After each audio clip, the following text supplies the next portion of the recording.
Minimally invasive dentistry, specific to implant-related procedures, has been a focus for Stephen and I, and we're really glad to be able to collaborate with Dennis and Guido and try to put this book together for Quintessence, which hopefully should be published sometime next year. So it's certainly part of what we want to do, being able to be more minimally invasive in our procedures, maximize the benefits of maintaining the scaffold and the form of the alveolus, especially related to the non-restorable tooth.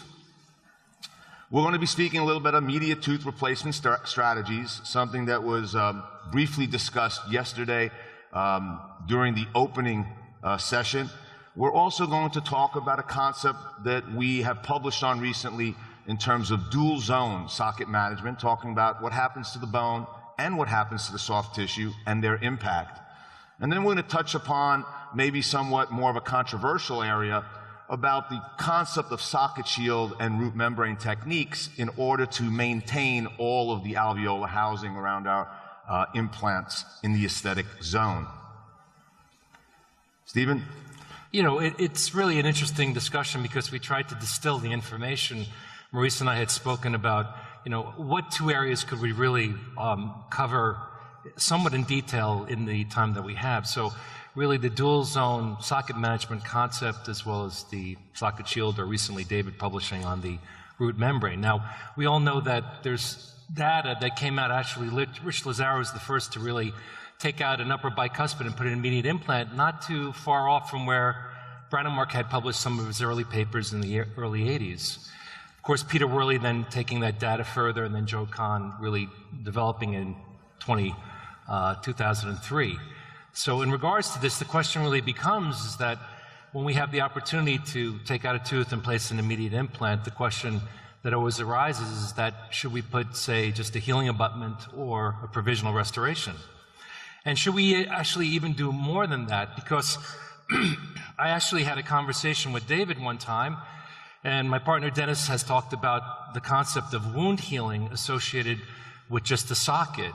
And can you actually get a new formation of the buccal plate even if you place an implant in there? But David and I had a conversation. He goes, you know, Steve, osseointegration is very different than aesthetics. And he says, you know, really maybe putting a hard tissue graft may be more apropos in doing aesthetic cases. So it's not really about sometimes survival or osseointegration, but we have to look at different strategies. So that's a conversation that I had with David, and then I went to Dennis, and so constantly gave us the impetus to do some other research together. So thank you for that, David. You remember that conversation very well. Well, I remember a conversation with Stephen right around that same time where Stephen said, Maurice, are you seeing changes in some of these cases where we're placing implants in the aesthetic zone? Are you seeing some of the remodeling changes, the soft tissue recession, instability, the darkness that you see, the bleed through of the abutment and possibly even the implant? And you see all of these studies have really been done originally just with placing the implant in the extraction site and then, of course, placing a temporary restoration at the time of implant placement. So a lot of these people are doing this and sometimes even placing wider diameter implants in order to completely obliterate the socket so there was no space to worry about a gap. Boy, that was a learning curve over the years that we had, you know, big implants and putting them far forward, and then, of course, going back and realizing maybe that's not what we should do. We were so excited the first few times that we were able to do that and obliterate a socket, sometimes using extra wide implants. David, you remember that, with sometimes 5.5 or 6 millimeter wide implants in the central incisor. And then we noticed what happened later, and those were problems. But why did we even do this? It really had to do with efficiency and benefits of that. Clinical procedures were condensed. We were able to take out the tooth, put in an implant immediately, and even reduce the amount of grafting that we did. There were fewer patient appointments and a decreased treatment time, being able to do that immediately. Increased patient comfort and satisfaction, not a lot of incisions and large flaps. And of course, we were really focused on maintaining versus creating what we would have lost if we didn't do anything at the time of extraction. And that's really a big deal, Maurice, because, you know, we originally were thinking that, you know, we had our cap on for delayed and we were applying that to immediates, but over the time we really learned that we can't really cross over. You have to think of the immediates very differently then delayed because of what you just said. One is creating, but one is trying to replace what's been just removed and maintaining or preserving what's there. Tremendous amount of change has occurred, and it really led to quite a few things for both of our groups. Dennis has his classification of extraction sites. We came up with one back in 1993, published on them. And then we came and worked with our dear colleagues in Japan, Aki Funado, Tom Ishikawa, and of course David, myself, and Henry. And we came up with a classification system based upon the timing of immediate implant placement. And it was really, just to give you a brief review of what we were looking at, we really were focused on whether or not we could place an implant immediately, depending upon the severity of the extraction site defect, class 1, 2, 3, or 4, and the ability for us to place the implant within the acceptable positions. And when we were able not to do that, having to angle the implant at extreme angulations, greater than 17 degrees, and moving the implant head beyond the facial plate of the adjacent teeth, this was obviously a wrong position, and this is something that we would never have suggested. So really based upon classification, what kind of extraction site are we looking at? If it was type 1 and ideal, obviously implants can be placed. If it was class 3 or 4, we felt that this was unacceptable or limited in the focus of being able to be done minimally invasively and immediately. So if we take a look at the class 1 site, we really have all the bone and soft tissue remaining. We didn't damage the extraction site and socket walls during extraction, but we're left with aesthetic risks, and those aesthetic risks are pretty paramount. And Stephen pretty much showed me cases that I also had at the same time, which really facilitated our desire to get to the bottom of all this. And Stephen, I think this was a big issue. What's going on here and why was it happening? Yeah, we had all these different situations that we would have different clinical scenarios, prosthetically and surgically, and sort of the combination. And it was actually a lab technician that identified that some clinical cases were easier to manage in the lab side and others were not. So it really gave us an idea to look further and closer to actually see what did we actually do for the patient, not just surgically, but prosthetically. And what was interesting is that since that time, 2006, when we first started speaking and then started to do the research over the next few years, quite a bit has come out in the literature. And just to give you a brief review, a lot of this information has come out since that time. And what we're seeing now is that you can depend pretty much on the fact that in the anterior region of the mouth, very often, 80 to 90% of the studies have shown 80 to 90% of the patients have very, very thin bone of less than 1 millimeter, and often very, very thin mucosal tissue of less than 1 millimeter. So you're dealing in the predominantly high number of your cases with a higher risk in terms of resorption, remodeling, and a contraction of the ridge. Aesthetics, obviously for us, if we look at all of these studies that were done over time, looked at the contraction of the ridge, except for Dr. Block in his study, and they basically looked at flapless placement and an intact socket. What would we do? Well, positioning of the implants today, we're placing the implants more towards the palatal side. We're going to also use more of a smaller or standard diameter size implant. We're no longer going to the extra wides. Rarely are we going to place an implant larger than a 4.7 millimeter. When the implant is placed with good immediate torque insertion values or Ostel readings, we can use a provisional, non-functional restoration. Stephen will talk about that in just a moment. We're always placing bone graft in the gap. We'll also allude to what kind of bone grafts we're using and what could possibly be an issue for you. And then really leaving this as a question up in the air. You saw Sonia talk about this a little bit yesterday. We've been doing quite a bit of research on the role of connective tissue grafting as a substitute for some of the things that we have been doing to compensate for the remodeling that we know we're going to have. What's interesting is that Mike Block actually looked at recession, but the newer studies clearly show that collapse of the ridge is very hard to manage. And we all learned that from Penn, from Marty Weisgold, those of you who went to Penn, that crown contours can actually manage a lot of the midfacial recession issues through under contour. But that's not really the whole story. When you get collapse, it becomes very difficult to manage, and you can obviously get discoloration and other issues with it. So if we actually start looking at the whole concept, when we talked about how can we put all this information together, what we were actually doing for our patients, what we saw clinically, the bottom line is that we actually wanted to measure cases much more involved. So we actually went back and looked at patients, and the key criteria in working with Team Atlanta from New York and the Sonic Heroes down in South America, and I helping us with Christian Steppert on doing the statistics, was that we wanted to look back at cases retrospectively, and it was published in Ron Nevin's journal fairly recently. And the point was that we wanted to look at outcomes based upon what we provided for the patients. What was interesting is that it was a 6-month to 4-year follow-up on patients after delivery of the final restoration. So we really had the ability to do this, and the reason why we work with so many different people is that very few groups had excellent documentation, because we were actually measuring 9 millimeters from the free gingival margin. So how many offices were really taking really good orthodontic type casts? So of course, Maurice, having his orthodontic background and knowing how to take good casts, he was the first person I called, and we could get documentation. And most people had documentation, but only the first couple millimeters around the free gingival margin, which for us was not as relevant. So that's basically how we did it. There was quite a bit of research, quite a bit of numbers and digital calibers being used to get the most important information we could on a number of different casts over an extended period of time. So really, when we looked at this, we tried to first look at the most relevant, which was really the collapse of the ridge, and we sort of divided up the zones into tissue zone and bone zone.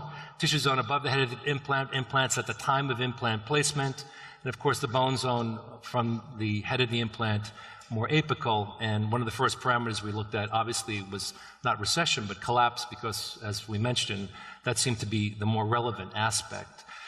It's called dual zone because you have the tissue zone and the bone zone, and we'll use those terms interchangeably as far as tissue zone and bone zone, because what Maurice and I will try to do is compare what other studies are doing, and not all techniques are the same. And what's amazing to me is that even with all the great teachers that we have, there's still no real standardization of how we treat our patients. So hopefully this is going to try to identify that so that we will have more standardization of how we have protocols, because we can use metrics to evaluate those outcomes. And a lot of numbers obviously needing to be taken. And we looked at 4 different types of patients. Maybe you can elaborate on how they were selected. Yeah, what's interesting is that we felt that patients that fell into group 1, where we can only provide an implant and just a healing abutment, we believed that these patients had the least risk for aesthetic problems. So we get to, it's a retrospective analysis, but all patients fell into group 1 had something very common. They all had a thick periodontal phenotype or biotype, and we felt that there were least risks for aesthetic problems. One of the other factors why we didn't put a temporary is that, as Maurice suggested, that low insertion torque or a poor occlusion. So those were basically patients in that group, and we just gave them an excess retainer. But we did have groups of patients that only received the provisional restoration, not unlike what Joe Kahn and Peter Worley had reported. Then group 3, where actually Maurice had a lot of these patients in this group, where he was able to provide the bone graft only with somewhat of a contoured healing abutment based upon the implant position. In group 4, where we were able to provide a full provisional and a bone graft. Well, so basically, these are the groups. One of the problems I suggested to Steve about group 3, and the reason I had to do a lot of these kind of cases, is David and Henry are typically not in the office when my patients are having surgery done. So, and that's clinical reality. That's a referral-based practice, and that's not uncommon. Exactly. So, yeah, and so this was really clinically relevant, because this is probably what most people are doing in their office, and so are we. But the only issue is that we're trying to look at metrics. So from a standpoint of the results in regards to collapse, this is basically the data set from the paper. Yeah, very, very interesting what we found is if we took data points all the way down to 9 millimeters down into the vestibule. So we didn't just measure the top part, the tissue zone, but we also measured way down below at the very top part of the vestibule to make sure that there was numbers that we can look at to see whether or not the remodeling that we saw was taking place in just one part of that area, or was it extending down apically? And what we found really was most of the changes occurred between 1 millimeter and 3 millimeters. But at the very top of the free gingival margin, all the way down to 5 millimeters, there was very little change in the bone graft and provisional group. And overall, if we looked at these measurements as an average, the ridge contour changes using this particular group was minus 0.1, so fairly clinically insignificant. Yeah, and what's interesting is that we're looking at aesthetic outcomes and what you're seeing on the patient and the external shape of the ridge. But Ernesto Lee and Joe Fiorellini at UPenn basically did the same thing on CBCT. And their data is pretty much the same. They had different reference points, but the osseous change on CBCT using the same technique was about 1/10 of a millimeter change. So you have data that looks at aesthetic outcomes, and you have data that looks at CBCT and radiographic outcomes.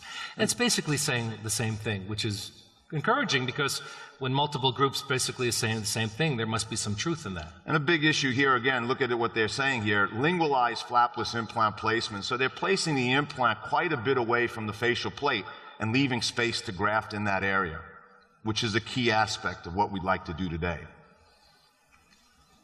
Well, the second part of this study, which has actually been accepted in PRD, that I hope will be published sometime this year, is that the second phase is that we looked at the mucosal tissue thickness. Because from a restorative standpoint, you know, when I speak to David about this, don't forget that restorative dentists sort of live in that zone above the head of the implant. So depending upon what is done surgically, could it enhance or limit our outcomes? Because in that zone, you're really talking about abutment selection from two standpoints, aesthetics and strength. And I personally would prefer not to play sort of that gymnastic game with abutments and wondering if I have the strong enough abutment on smaller diameter implants or platform switching. So the relevance of actually having thicker mucosal tissue really aids in the prosthetic selection process and decision making with that. And again, if we looked at the same groups, what's amazing to note is that, again, group 1 patients did the worst in regards to ridge contour change, and they also did the worst in regards to mucosal tissue thickness. The group 1 patients, like I said, every single patient in that group only had a thick periodontal phenotype. So we thought they were at least risk for problems. So in regards to collapse of the ridge, and in regards to mucosal tissue thickness, the magic number we know from Ronnie Young's work and Van Brenkel's work is that, 2 millimeters. Well, where do you have 2 millimeters? Only at the gingival third. We measure those 3 zones, gingival, middle, and incisal zone, as you work from the head of the implant to the free gingival margin. And if you put a bone graft in with provisional restoration or custom containment of the graft, we clearly got greater enhancement in the gingival and middle zones. And again, the study did not look at the relevance of placing a connective tissue graft, only placing a provisional and or a bone graft. So we only looked at those parameters. But just by bone grafting only and containing the graft, we're able to increase the gingival and middle zones by 1/2 to 1 millimeter. Now, Maurice is periodontally trained as well, and to a surgeon, 1/2 a millimeter is 1/2 a mile, and 1 millimeter is a big amount. About 1 mile. Yeah, it's amount. a big deal without a connective tissue graft. So that was really encouraging. So that was some of the data. So clearly, group 1 patients that have a thick phenotype, if you let the tissue collapse, huge mistake. Well, a couple of things also, Stephen, when you look at this area in the incisal third of that gingival area, by placing the implant 3 millimeters, sometimes 3.5 millimeters below that future margin, and placing the implant more lingual, it allows the laboratory, it allows the restorative team to be able to come up with a margin or a abutment option that will limit any of this bleeding through the tissue. So we also have to consider that now, especially when all of these would fall under that threshold that Ronald Young spoke about. Yeah, and thickening the tissue in the middle and gingival areas means that if you're committed by either design or by default to do a cement and retain restoration, you don't have to, cement your restorative interface so deep if the tissue is thicker, more incisal. So it has a tremendous benefit in regards to outcomes, and I think that's very important.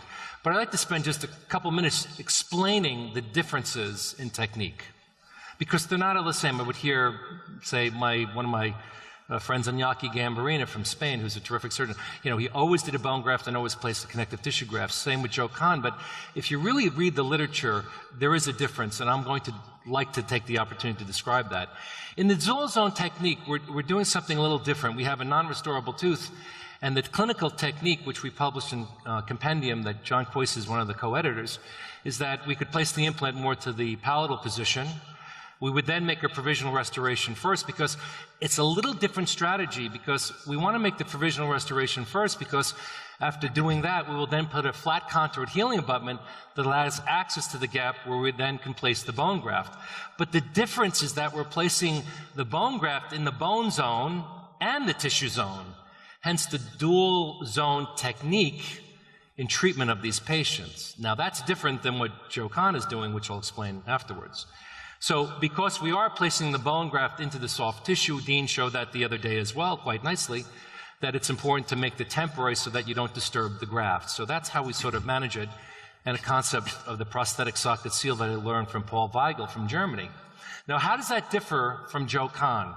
And there's a clear delineation. If you read the paper, I reread the paper, I've spoken to Joe about it, because Joe felt that, well, maybe we shouldn't be putting bone where tissue is supposed to be. And that's not an unusual concept to grasp. So, I think we need to do a little bit more work in this area. But the difference with Joe Kahn's technique is that he would then extract the tooth, he'd place the implant more to the palatal side. He was here last year, and he eloquently showed he's going to get the smallest diameter implant and move it as far to the palate as possible. He was so cute last year. But he's placing the bone graft just in the bone zone, just to where the socket is. And then he would place his provisional restoration after shaping it and leaving it out of occlusion. Then he would do a split thickness flap and then place a connective tissue graft in the tissue zone. So there is a difference. They're not carrying the bone graft into the dual zone. So that's really the difference. Now, if you actually look at the metrics before treatment, this is just Joe, our data set in the purple, and Joe Kahn's data set in the red. And this is before any type of procedure is done. We measured soft tissue thickness before treatment. Same with Joe. Again, number one, dual zone. Number two, Joe Kahn's technique. Now, if you look after treatment, this is our group 4 patients, 2.4 millimeters. We gained about 1 millimeter of tissue thickness, measured 2 millimeters from the free gingival margin, which would be the middle zone number. But if you then look at Joe Kahn's data set, it's almost identical. Both techniques measured 2 millimeters from the free gingival margin, enhanced the mucosal tissue thickness equally by about 1 millimeter.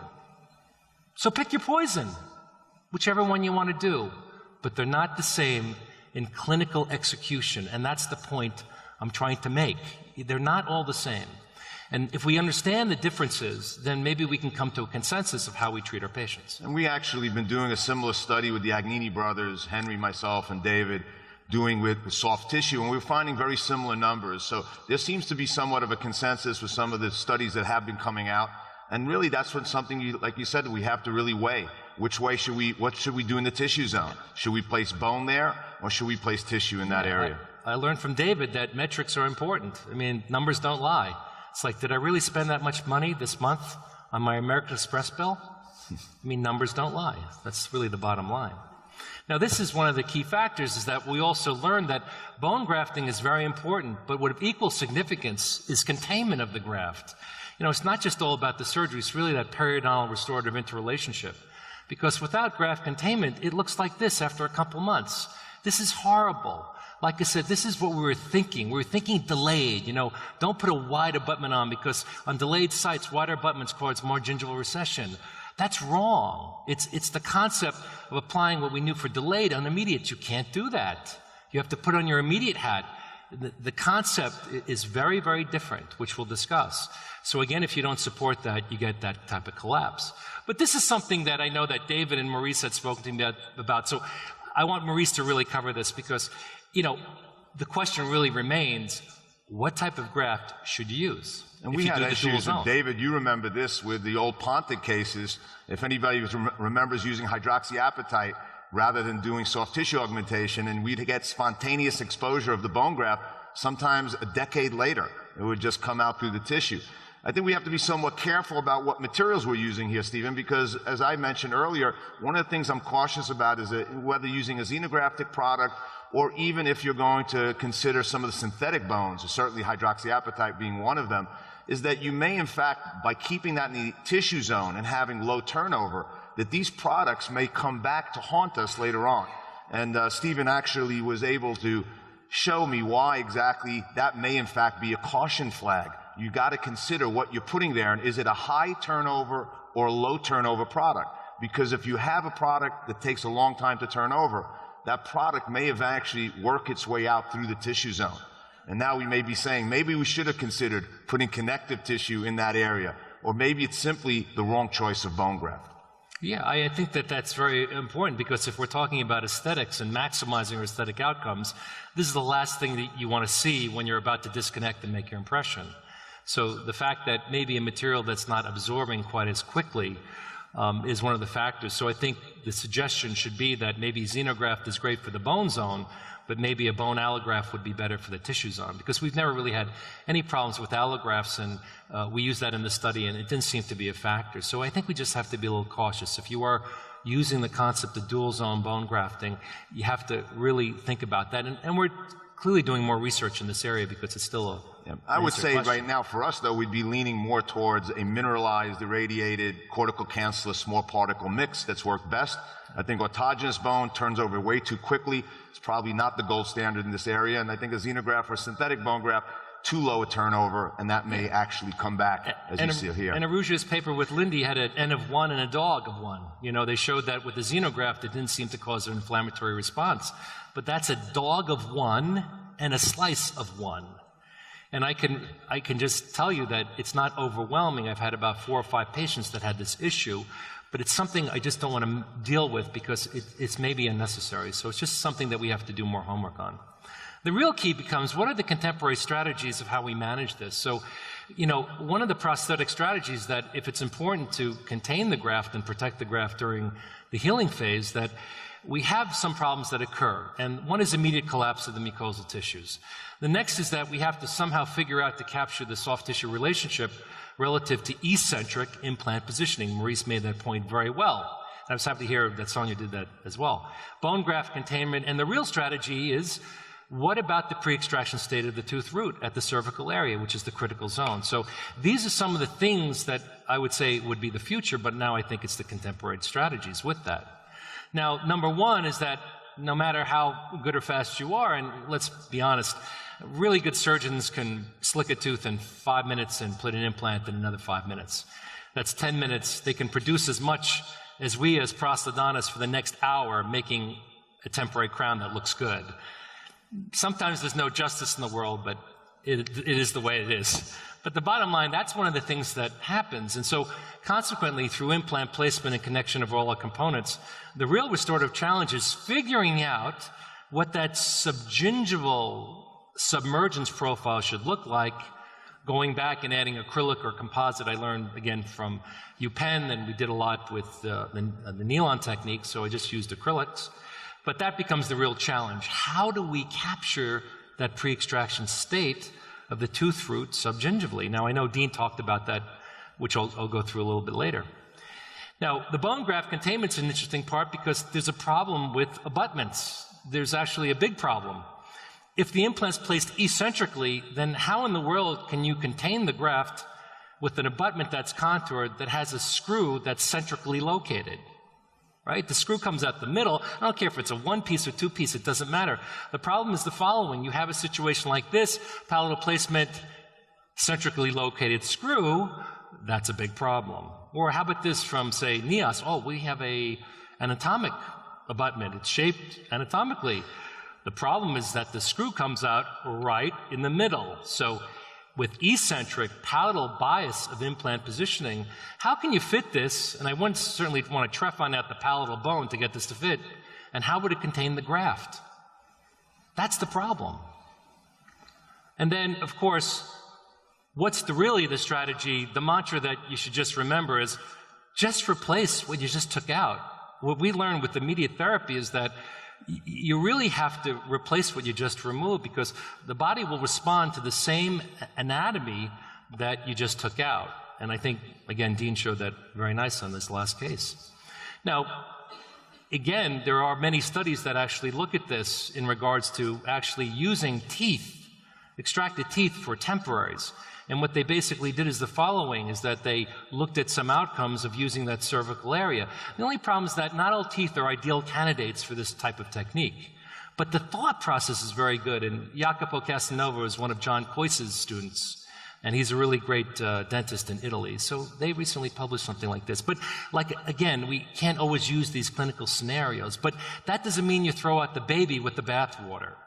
Now, Dean had also, like I said this, that you can use guided surgery so that you can actually come up with placement of the implant so that you can have this type of digitally designed tooth that you can actually then place and realign. He showed that eloquently the other day.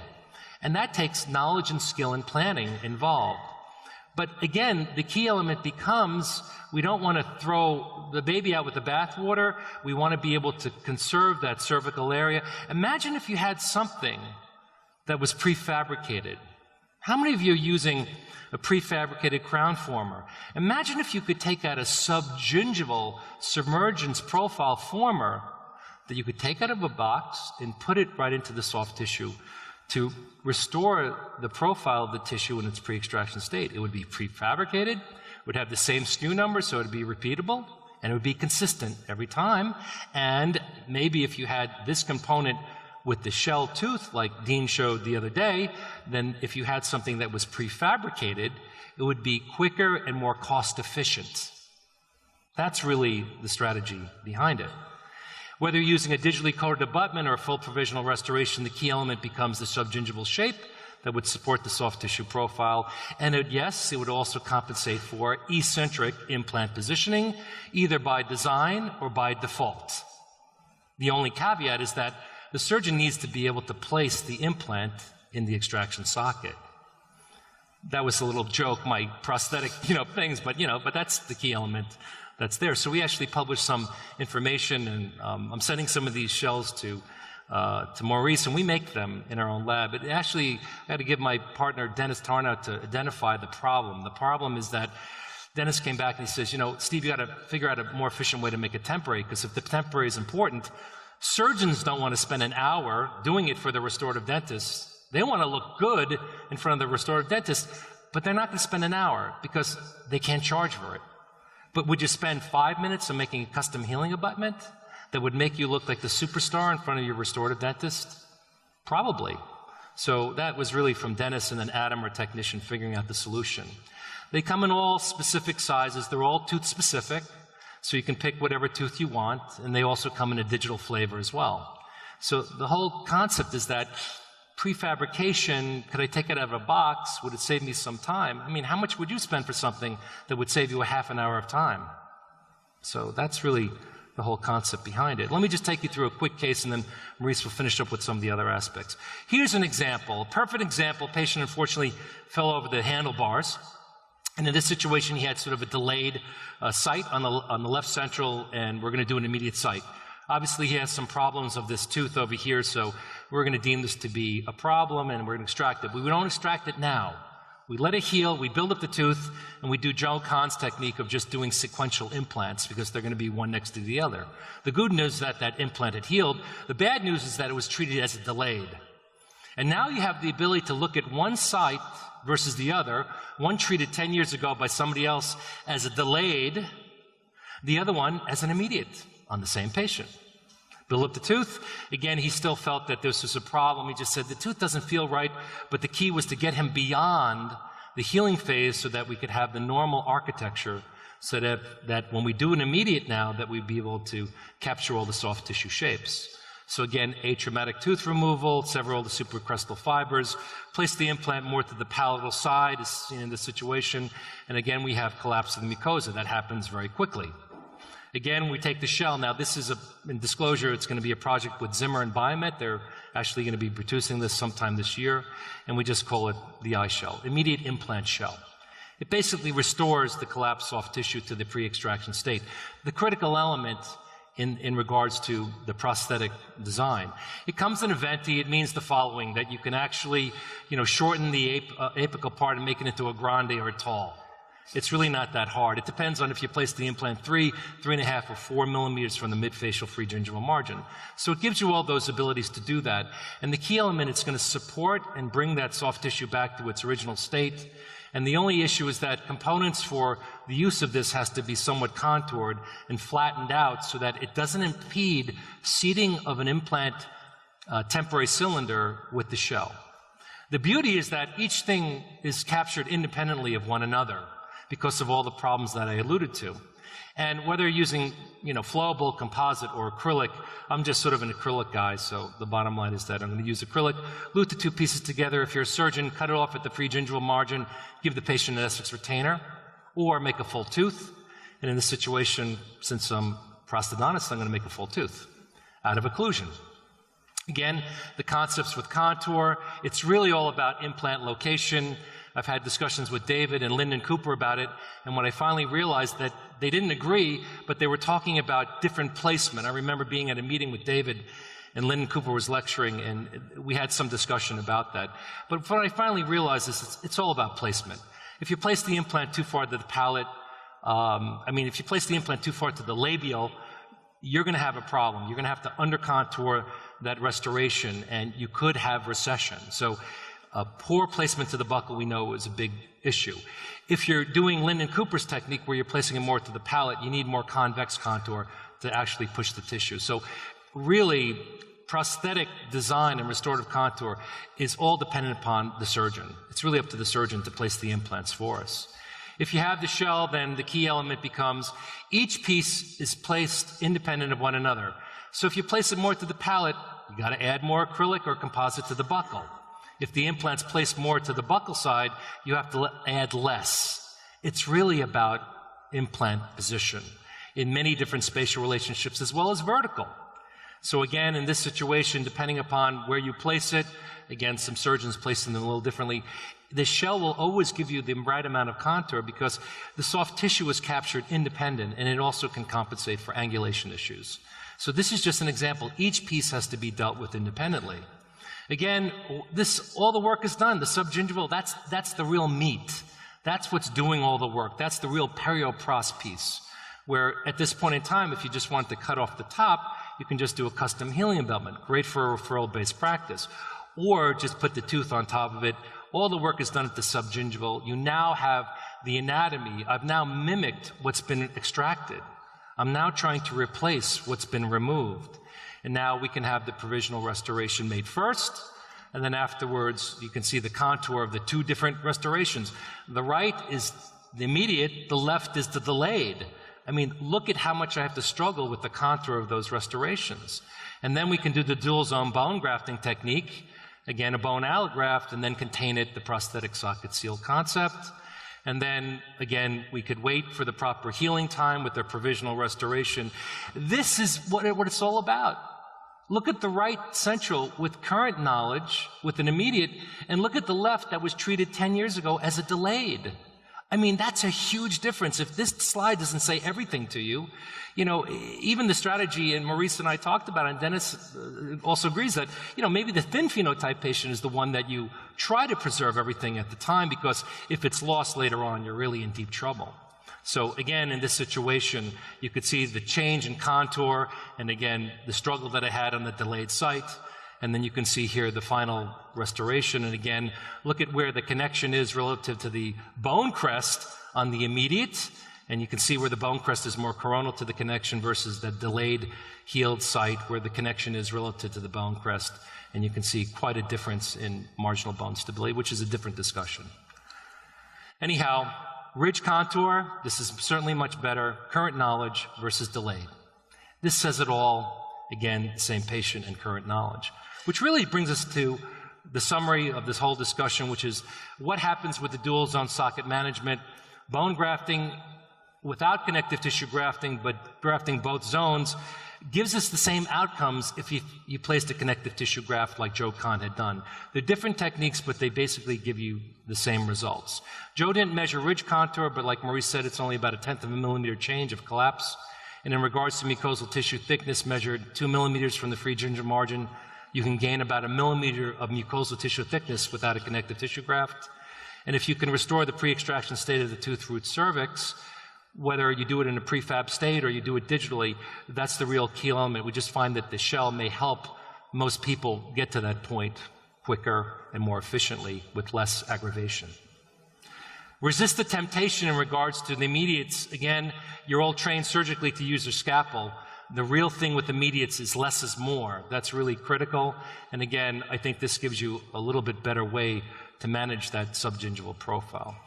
Which really brings us then to the part that Maurice would like to discuss, which it's a different derivation. I'm talking more from a prosthetic standpoint, but now how can we manage?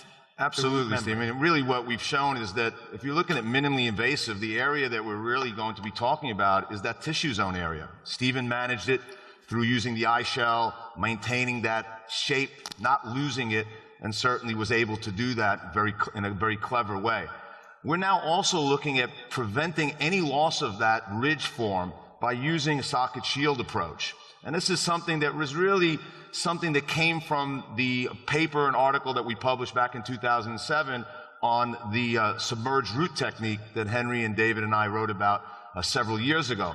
Marcus Herzer and Otto Zur and their group then came about this idea, which is slightly a takeoff of what we did. Rather than maintaining the entire root to support a pontic, they suggested leaving behind just a small piece of that labial part of the root. Now, this is a rather smaller piece of the shield, but the shield can extend about 1 millimeter of the root all the way down to within close proximity of the apex. And the idea behind that is by keeping this root, you're keeping the attachment, the periodontal ligament, the vascularity to this piece of the labial plate, and it's undisturbed, placing the implant then behind that area. And we've looked at these techniques, the root membrane technique. David was part of this article that was recently published in the JOMI, just on a similar concept utilizing this same root membrane technique. They looked at 46 cases over 5 years, and they had a 100% success of the implant placement and in terms of osseointegration and implant success. Henry first talked about this with Stephen and I. He said, if I'm going to use this technique, I'm going to predominantly do it when I'm trying to deal with an ankylosed and resorbing tooth, because we know how challenging it can be to extract it, and you can cause a lot of damage. And really, we want to maintain a minimally invasive approach that we've talked about. So if we take a look at this concept, what we're really trying to do is, if the tooth has not started to become submerged during the growth cycle, it's a very good idea that you can utilize this technique for an ankylosed tooth. But if you have a submerged ankylosed tooth, then you really probably aren't going to be able to go with that route. In this case, more than likely, you're going to have to take out the tooth and regenerate the ridge. If we take a look at Catherine, a patient I treated with Dr. Garber recently, she had a resorbing tooth. She was very concerned. She was told it had to be removed, and she had some pain and discomfort as this area started to invade the pulp chamber. If you take a look at this patient, she was also concerned about the aesthetics, and the cone beam CT showed a very, very thin labial plate of bone. We were concerned also with a large incisive foramen that we may have to deal with in terms of implant placement, leaving us with some surgical risk. And what we decided to do instead here is to utilize socket shield approach. I'm just going to take you through, from in terms of minimally invasive approach, how we do this. This is completely different than taking out a tooth and extracting a tooth. We cut the tooth off, as you saw here, utilizing diamond burrs. We then enter into the area of the resorption and into the root canal space using a Fisher burr. We then have to use extra long and extended diamond burrs. These were a set of burrs that Aki Funato, a colleague of mine who published with us, had these burrs for actually initially for implant site preparation in very, very thin ridges. And they absolutely worked very well for these indications, because you had depth markings that allowed us to correspond to the length of the root with the length of the burr. So I knew exactly how deep I was going, and I would section this down to the apex, as you see here. And what this did is it facilitated my ability then to release in the periodontal ligament space using a periotome tip on a piezo art unit, and then utilizing extractors or luxators to then infracture away from the palatal of the bone into the space I created, minimizing any damage or trauma to the surrounding palatal or interproximal bone. And I was able then to take this piece of the root that was remaining out, leaving behind what we call the shield. Once we have the shield out, and you can see how this extended down about 10 millimeters, you can see that these burrs extend down to about 15 millimeters. We now have about a 2 millimeter shield that we have to deal with. Well, what we want to do is shape that shield and cut it down to about 1 millimeter, utilizing diamond burrs with copious irrigation. Once this is done, I'm then going to go ahead and place my implant. like I would in any indication, including an immediate case. I'm going to go ahead and place it towards the palate. I want to screw retain possible restoration, and I want to make sure that I leave a space between the front part of the implant and the root shield. I'm then going to go ahead and round off that area, and I want to take, unlike the submerged root technique where we left the root 1 millimeter above the bone for the connective tissue attachment, we want to cut this down even with the crest of bone.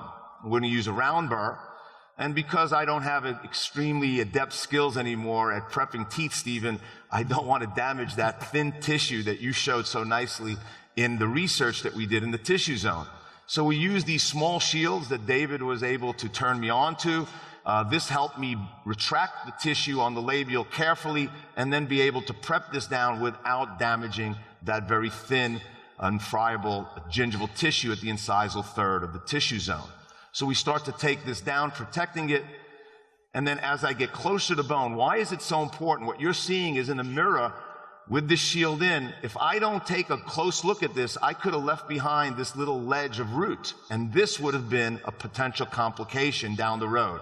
It could have perforated the flap, it could have become exposed down the road. So it's very important that you're able to, with loupes or magnification, take a close look, make sure you remove any of those ledges of the root. So now what I have is I have the root cut down to the crest of bone. I have only 1 millimeter of root remaining. This is the tissue zone 3 millimeters above the remaining root shield. You can see the depth placement, approximately 3 millimeters. I'm probing down to what's remaining of the root shield. I place my implant.